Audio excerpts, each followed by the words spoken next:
অবশ্যই আল্লাহর অনেক বড় একটা ইচ্ছা। আল্লাহ ছাড়া তো কোনো কিছুই সম্ভব না। এখন যেমন শুভমান গিল, অভিষেক শর্মা ওদের ব্যাটিং দেখতে অনেক এনজয় করি। না, সে তো এইভাবেই খেলে আসছে। গ্ল্যাড যে সে তার নিজের খেলাটা ব্যাক করেছে। সো খুবই এনজয় করেছি ওর ব্যাটিং। হোপফুলি ও দেশের জন্য এরকম আরও অনেক কিছু করতে পারবে। মুশফিক ভাই আসলে অনেক বড় একটা ইন্সপিরেশন আমাদের জন্য। সাইফ ভাই, মানে আপনার ফেরাটা একটু অন্যরকম। আপনি শুরুতে দুটো ম্যাচ খেলেছিলেন পাকিস্তানের সাথে, একটা বা দুটো ম্যাচ খেলেছিলেন, আপনি টেস্ট খেলতেন, তারপর হুট করে 2-3 বছর আপনাকে দর্শকরা দেখেনি, আপনাকে মাঠে কিছু পরিশ্রম করেছেন। আসলে এই ফেরার গল্পটা একটু যদি বলতেন যে কতটা কষ্ট ছিল, আসলে কতটা পরিশ্রম করেছেন আপনি? না, আলহামদুলিল্লাহ, যেহেতু কামব্যাক হয়েছে আলহামদুলিল্লাহ সবই আল্লাহর ইচ্ছা। আর যেটা বললেন, পরিশ্রম সবসময় করেছি। সো আউটকামটা নিয়ে আসলে ভাবি না, তো যখনই আসে সেটা অটোমেটিক্যালি আসবে। জাস্ট আমার প্রসেস, আমার প্রিপারেশন নিয়ে সবসময় মেনটেন করার চেষ্টা করি। সাইফ ভাই, আপনার ব্যাটিংটা অনেকের পছন্দ এবং আপনি একটা ছক্কা মেরেছিলেন, আপনার হয়তো মনে আছে, যে সেখানে অনেক আলোচনা হয়েছে যে ফ্লিক করে লেগসের পায়ের বলটা। আসলে এটা কি আপনার ন্যাচারাল নাকি এটা আসলে আপনি আয়ত্ত করতে হয়েছে, বা কারো কোনো শট দেখে অনুপ্রাণিত হয়েছিলেন? না, ওরকম কোনো আলাদাভাবে কিছু না। জাস্ট যেটা বললাম, প্র্যাকটিস করতে করতে হয়তো বা এটা অটোমেটিক্যালি রিয়্যাক্ট করে ফেলছি। যে বলটা আসছে সিচুয়েশন অনুযায়ী, মিড উইকেট সামনে ছিল, জাস্ট অটোমেটিক রিয়াকশনটা চলে আসছে। ওরকম স্পেসিফিক আলাদাভাবে তেমন কিছু কাজ করি নাই। বাট হ্যাঁ, অবশ্যই পায়ে অনেক কাজ করছি।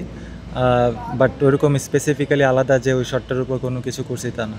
সাহেব ভাই, আপনি ছক্কা মেরেছেন অনেক ওই টুর্নামেন্টে, এশিয়া কাপে, এবং এশিয়া কাপটাকে বলা হয় যে আপনার প্রত্যাবর্তনের সিরিজ। মানে আপনিও কি ওইটা মনে করেন কিনা? আর এই যে মানে রিস্ট পার্টটা, এটা কি আসলে সময়ের সাথে ডেভেলপ হয়েছে?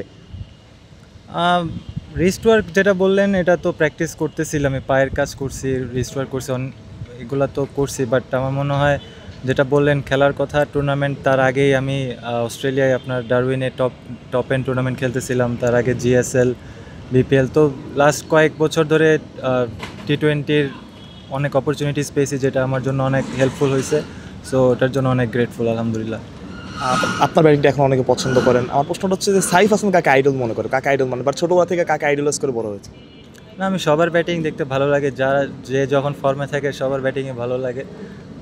এরকম স্পেসিফিক্যালি আলাদা কিছু না। বাট এনজয়, মানে যারা ভালো করতেছে তাদের ব্যাটিং দেখার চেষ্টা করি, কি ভালো করতেছে, কি উইকনেসটা ডেভেলপ করছে, এগুলো দেখা ফলো করি। সাইফ, কোনো না কোনো আইডল তো থাকে, মানে ছোটবেলা না কেউ না কেউ আইডল, মানে যে আমি ওর ব্যাটিংটা, আপনার এক্স ক্রিকেটার হতে পারে, সমস্যা নাই, দেশের বাইরে ক্রিকেটার হতে পারে। এখন যেমন শুভমান গিল, অভিষেক শর্মা ওদের ব্যাটিং দেখতে অনেক এনজয় করি। অবশ্যই রোহিত শর্মা, কোহলি, এভরিওয়ান, মানে যাদের ব্যাটিং যার যখন এনজয় করে ওটা অনেক পছন্দ হয়। সাইফ ভাই, মানে এশিয়া কাপে তো ভালো ইনিংস খেলেছেন, ইন্ডিয়ার সাথে মার্শাল্লাহ একটা দারুণ ইনিংস ছিল। কোনো ইন্ডিয়ান ক্রিকেটার কোনোভাবে অ্যাপ্রিসিয়েট করেছেন ইনিংসে, বা কোনো বড় ক্রিকেটার? না, সবাই অ্যাপ্রিসিয়েট করেছিল। লাস্টে হ্যান্ডশেকের সময় সবাই বলেছিল, সবাই অ্যাপ্রিসিয়েট করেছিল। দু একটা নাম তো স্পেশাল থাকে, যে যেটা বলা যায় আর কি, এমন একটা ক্রিকেটার। ওরকম কিছু স্পেশাল না, সবাই যারাই ছিল সবাই, যেহেতু আমার টিমমেট একসাথে খেলতেছি, হয়তো বা ডিফারেন্ট টিমে আছে, বাট আমরা তো একসাথেই ক্রিকেট খেলতেছি। সো সবাই অ্যাপ্রিসিয়েট করছে, এরকম আলাদা কিছু না। প্রথম ফ্র্যাঞ্চাইজি লিগ খেলতে যাচ্ছেন, টি10 তাও ফরম্যাটটা আসলে যেখানে প্রথম থেকেই মারতে হয়, মানে ওইভাবেই প্রিপেয়ার হচ্ছেন কিনা যে প্রথম থেকে গিয়ে আমার মারতে হবে? চেষ্টা করব যত তাড়াতাড়ি অ্যাডজাস্ট করা। নিউ একটা ফরম্যাট টি10, যেখানে টাইম কম থাকে। অবশ্যই চেষ্টা করব নিজেকে মেলে ধরার। আর মেইন ইম্পর্টেন্ট জিনিস হলো ওখানে যাই এনজয় করাটা অনেক ইম্পর্টেন্ট। ভাই, কালকে হাবিবুর রহমান সোহান দারুণ একটা ইনিংসকে হয়তো হাইলাইটস দেখেছেন, আসলে ইনিংসটা কেমন ছিল, মানে আপনারও মনে হয়েছে কিনা যে আমিও টি10 যাবো, এরকমভাবে মারতে হবে আমার প্রথম বল থেকে একদম? না, সে তো এইভাবেই খেলে আসছে। গ্ল্যাড যে সে তার নিজের খেলাটা ব্যাক করেছে।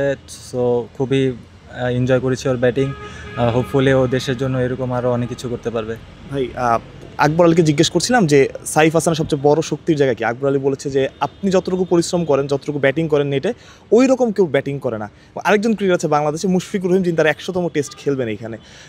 মুশফিকুর রহিম আসলে আপনাদের জন্য কতটা স্পেশাল? না, মুশফিক ভাই আসলে অনেক বড় একটা ইন্সপিরেশন আমাদের জন্য।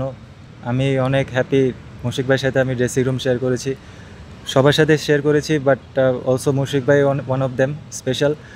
সো তার থেকে অনেক কিছু নেওয়ার আছে। বেস্ট উইশেস ভাইয়ের জন্য। লাস্ট ম্যাচ ইনশাল্লাহ তার জন্য স্পেশাল একটা ইনিংস হবে। ভাই, লাস্ট 2-3টা কোশ্চেন একদম।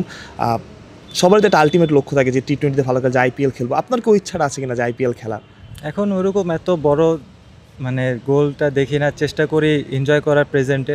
সামনে আমার যেমন T10 আছে, এটা নিয়ে ফোকাস আছে, এটা যদি ভালো করে শেষ করে আসতে পারি, সুস্থ হয়ে আসতে পারি, দেন আইল্যান্ড সিরিজ আছে। এরকম স্টেপ বাই স্টেপ আগাইতে চাই, বড় চিন্তা করতে চাই না। T10 তো ছোট ফর্মেট, যদি এটা 50 করেন আসলে আপনি কত বলে করতে, মানে একটা তো মানুষের লক্ষ্য থাকে যে আমি এই কয় বলে আর 50 কোনো লক্ষ্য নাই, চেষ্টা করব যদি সেট হয়ে বড় করার, পুরাটা যদি খেলতে পারি আরও ভালো। জিনিসটা ওদিক যায় যদি আমি যত এনজয় করতে পারবো আমার ব্যাটিং, তত আমার জন্য হেল্পফুল হবে আমার ক্যারিয়ারে। ভাই লাস্ট দুটো কোশ্চেন, আপনার এই ফেরার পেছনে সবচেয়ে বড় অবদান মানে কাকে দিবেন বা কাদের দিবেন আসলে, যে এইভাবে আপনার প্রত্যাবর্তন শুরুটা যখন হয়েছিল টেস্ট ফর্মেট, তারপরে T20ও খেলেছেন আপনি? অবশ্যই আল্লাহর অনেক বড় একটা ইচ্ছা, আল্লাহ ছাড়া তো কোনো কিছুই সম্ভব না, আর প্লাস অনেকজন আছে, তো একজনের নাম মেনশন করাটা আসলে পসিবল। একদম লাস্ট কোশ্চেন, ওই T10 লিগটা সাকিব আল হাসানও খেলবেন, তার সাথে দেখা হলে আসলে কী বলতে চান? আলাদা স্পেসিফিক কিছুটা হয়তো বা অনেকদিন পর দেখা হবে, ভাইয়ের সাথে গল্প আড্ডা হবে ইনশাল্লাহ।